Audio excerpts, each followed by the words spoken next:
पाई। मैं वहां भी अति प्रसन्न, 5वीं तक पहुंचते पहुंचते सर्वगुण संपन्न, पढ़ाई लिखाई छोड़कर हर विषय का विशेषज्ञ। फिर मेरे बाप ने घर पर 50 रुपए महीने का ट्यूटर लगा दिया। वो दरोगा जी, वो ट्यूटर मुझको 5 रुपए पढ़ाता तो 45 की ठुकाई करता था। अच्छा, मेरे ठुकाई कार्यक्रम में मेरे पिताजी भी रेगुलर सहयोग करते थे। कभी कभी फूफा मामा मौसा जी भी अपना कीमती वक्त देते थे। मैं शाम को पढ़ता जरूर, फिर पिटता जरूर, फिर रोता जरूर।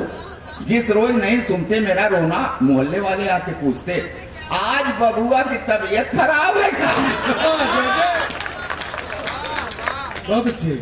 अच्छा, इस बार मैं पास हो जाता था तो पिताजी बाजार की किसी दुकान से मुझको जूते दिलवाते थे। अच्छा। जिस बार फेल हो जाता था खुद देते थे।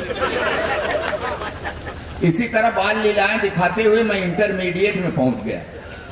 तो मेरे बाप ने मुझको नई मोटरसाइकिल दिलवा दी कि मैं ठीक समय पर विद्यालय पहुंच जाऊं। मैं ठीक समय पर पता नहीं कहां कहां पहुंच गया। फिर एक दिन ठीक समय पर पुलिस पहुंच गई। फिर मैं ठीक जगह पर पहुंच गया। फिलहाल 6 महीने के बाद तिहाड़ की तीर्थ यात्रा करके वापस लौटा।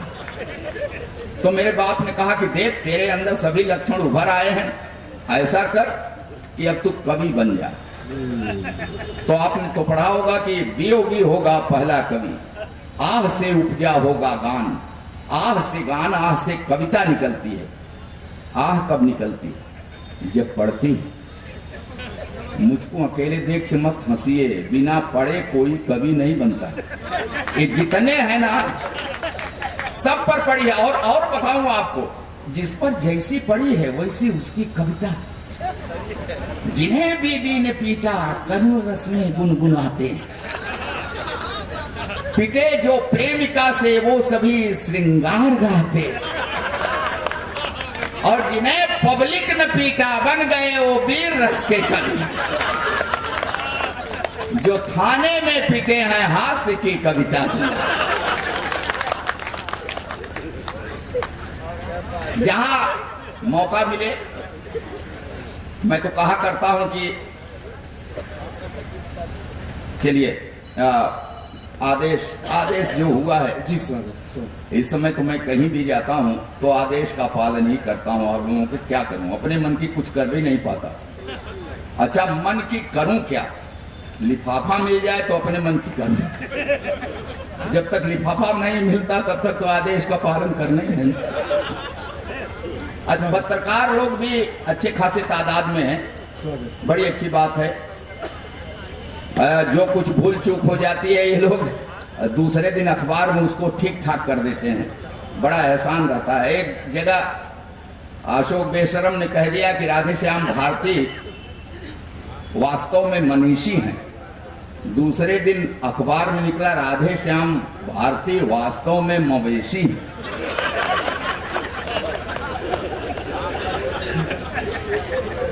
तो हाँ, नहीं, पत्रकार भाई हम लोग कंप्यूटर से अक्षर वाला वो हो जाता है, दोनों दुश्मनी तोड़ो। नौजवानों, आप ठीक ठाक तादाद में हैं, पीछे हैं, आपका सहयोग चाहिए। आगे वालों का ज्यादा भरोसा नहीं है। देखिए, अभी गड़बड़ आप लोग करने लगते हैं। इन लोगों का ज्यादा भरोसा ये नहीं है। माचिस की घिसी तीली कहते कि लाइटर हैं, शादी शुदाए जितने सब फ्रीडम फाइटर हैं।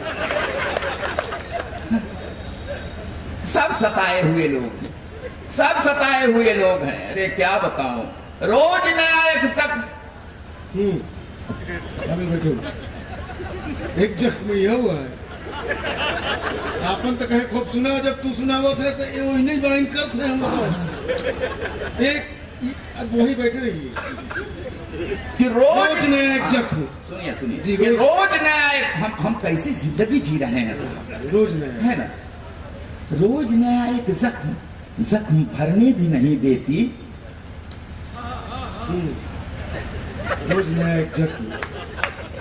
हमारा जख्म हरा ही रहने दीजिए तो ज्यादा मजा है, भरिएगा मत। रोज नया एक जख्म भरने भी नहीं देती। कान पकड़ती मन का कुछ करने भी नहीं देती, रोज नया। कह रहे हैं शिवा त्रिपाठी जी, अरे बाबू आप लोग गोरखपुर लखनऊ बस्ती से आई हैं, मैं यही इलाहाबाद का हूं। यहाँ 12 साल में कुंभ लगता है, हर साल आप जानते हैं माघ मेला लगता है। मैं एक चीज बड़े गौर से देखता हूं, इतनी उम्र हो गई द्विवेदी जी, हर साल साधुओं की संख्या बढ़ती जा रही है। हाँ, ये शिवा त्रिपाठी से कहूंगा कि अपने पतियों पर थोड़ा सा ये लोग रहम किया करें। रोज नया एक जख्म जख्म भरने भी नहीं देती, कान पकड़ती मन का कुछ करने भी नहीं देती। कितनी व्यवस्था है, फरमाइश पर फरमाइश जीने नहीं देती है, और करवा चौथ का व्रत रखकर मरने भी नहीं देती। क्या करें हम लोग, जमुना जी के नए ब्रिज से कूद जाएगा। अच्छा, वो विधायक जी चले गए, बताइए। भाजपा वाले ज्यादा हैं यहाँ लोग। अरे आपकी गवर्नमेंट है, यहाँ भी है, प्रदेश में भी है, देश में भी है। हमारी इस पीड़ा को वहां तक पहुंचाइए। कोई भी साहब सत्ता हो, कोई भी शासन हो, सरकार हो, सब इन महिलाओं के पक्ष में ही कोई न कोई इनको मजबूत करने के लिए कानून बनाते रहते हैं, मर्दों की ऐसी तैसी करते रहते हैं। हमारे एक कवि ने तो यहां तक लिख दिया कि अबला जीवन हाय तेरी क्या यही कहानी, आंचल में है दूध और आंखों में पानी। मैथिली शरण गुप्त जी साहब, हाँ, उनको सुझाई नहीं पड़ा, वो लिख रहे हैं कि इनके आंचल में दूध और आंखों में पानी। इसका मतलब कि नारी का जीवन सिर्फ व्यथा। अच्छा, का मस्ती है पुरुष जी उनकी कथा। हाँ? नारी ने दुख पाया, इसका मतलब पुरुष ने सताया, खाक सताया। इतने बड़े मन से मैं तो कह रहा हूं, मैं कसम खा के कह रहा हूं, मैं झूठ नहीं बोलूंगा, मैंने नहीं सताया। दरोगा जी बाजा सही कह रहा हूं, नहीं सता। अरे मैं क्या सताता, मैं खुद ही सताया जा रहा हूं। वही केमिस्ट्री की क्लास में जरा सा हाथ दबाया था, 40 साल से पैर दबा रहा हूं। क्या बात है जी, बाबा बहुत अच्छे, वाह क्या बेटा है भाई, वाह वाह वाह वाह। दोनों तरफ है आग बराबर लगी हुई, जिंदाबाद। अब ताली हो जाए गुरु। आदरणीय सावरी जी समझ गए,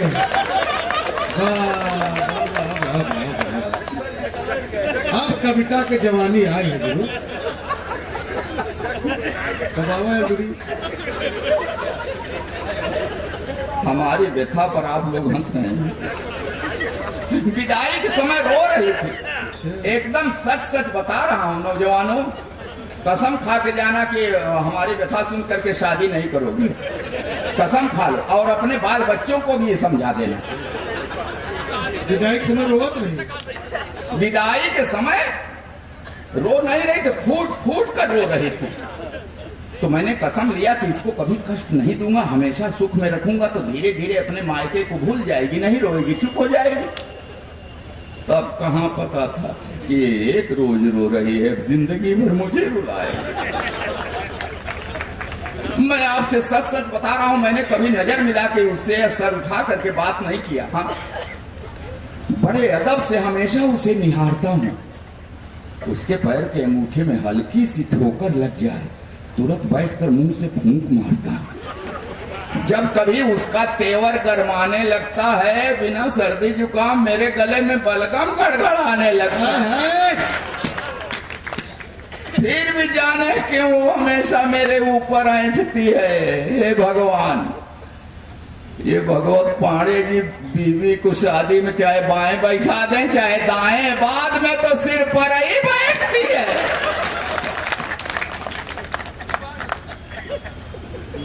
नौजवानों याद रखना, ये जवानी की सारी मौज मस्ती छूट जाती है, वो आई लव यू वाली क्लच प्लेट टूट जाती है।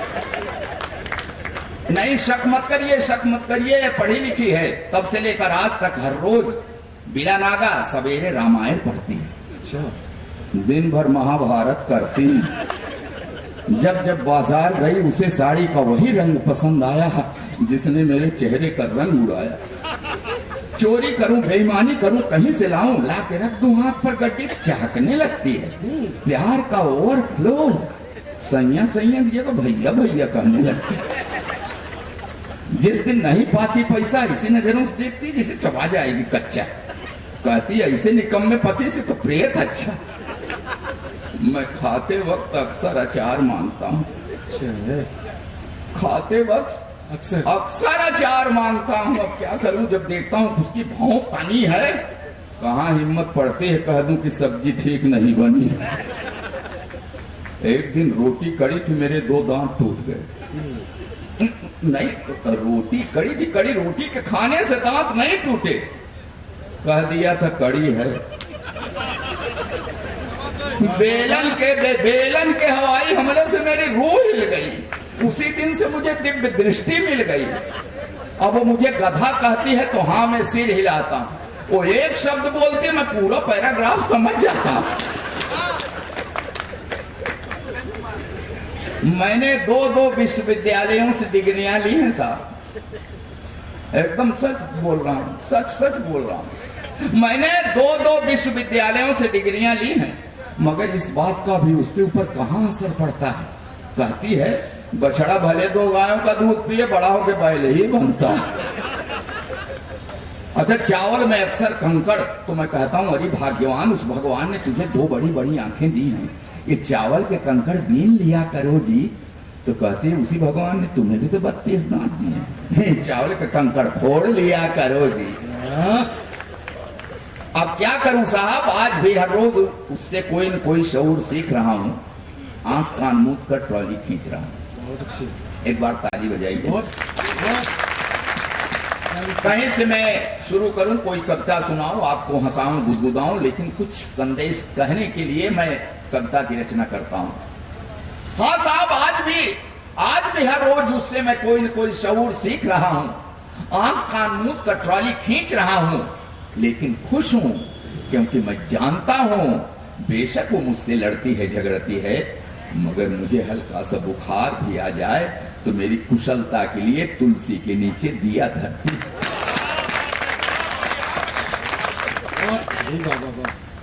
कि बेशक वो मुझसे लड़ती है, झगड़ती है, मगर मुझे हल्का सा बुखार भी आ जाए तो मेरी कुशलता के लिए तुलसी के नीचे दिया धरती है। रखती है व्रत उपवास, मनाती है कि अक्षुण रहे हवात, बना रहे 7 जन्मों का साथ। और ये नोक झोंक ये तो दाम्पत्य का अंग है। मियाँ बीवी से लड़ता है, बीवी मियाँ से लड़ती है, मगर बिखरने मत देना इस दाम्पत्य को, क्योंकि बुढ़ापे में जब बेटे और बहुएं मुंह मोड़ लेते हैं तो एक तो दूसरे के सहारे की बड़ी जरूरत पड़ती है, बड़ी जरूरत। बहुत अच्छे, जय जय हो गया भाई, वाह वाह वाह। मैं चाहता हूँ जोरदार ताली।